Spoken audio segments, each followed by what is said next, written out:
So one of the most important thing in transplant outcome is what treatment you give to patient. So as a transplant doctor, we give conditioning regimen, give stem cells, and hope that patients get better. So really the main component of what we do is the conditioning regimen. And over a period of last 20 years or so, we have tried to gradually improve the conditioning regimen in myelofibrosis in series of sequential studies encompassing close to 400 patients. And those were the data that I presented at this meeting. To highlight what we found was we first started with the standard reduced intensity conditioning regimen, fludarabine and busulfan, 2 days of busulfan with fludarabine. We found that the relapse rate was very high.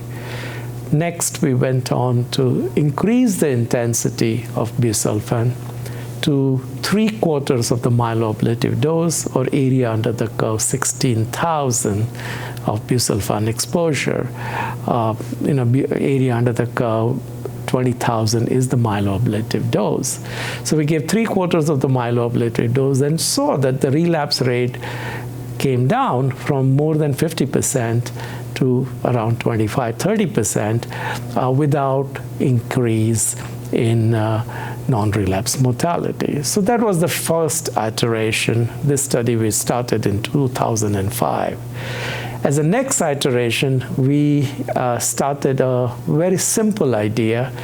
That is, we decided to give a myeloablative dose of the conditioning regimen, but instead of doing it over a week period, we gave it over a 2-week period.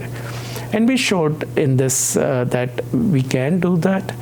The treatment-related mortality was about 4% at 100 days and 20% at 1 year.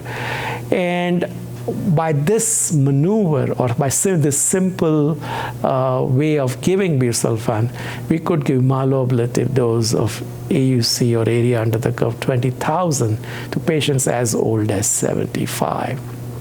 Now, when we looked at our myelofibrosis patients, we found that now that our relapse rate has come down to about 14%. But the problem here was that our non-relapse mortality, or the treatment-related mortality, was about 30%. So still we needed to do some further changes. So in the next step, these are the studies starting in 2017, where post-transplant cyclophosphamide was being used in haploidentical setting. We said, why not use it in myeloablative setting and see if we can affect the graft-versus-host disease, which was the major reason for high non-relapse mortality in our previous studies. What we also did was we said, yes, if we can reduce the toxicity by using a 2-week regimen, why don't we extend this further and do a 3-week regimen? So we now come up with a 3-week regimen of fludarabine and busulfan, and we use post-transplant cyclophosphamide as graft-versus-host disease prophylaxis. And the result is we get low non-relapse mortality of about 10%, low relapse rate of about 10%, resulting in close to 80+% survival. And so that's our most recent data.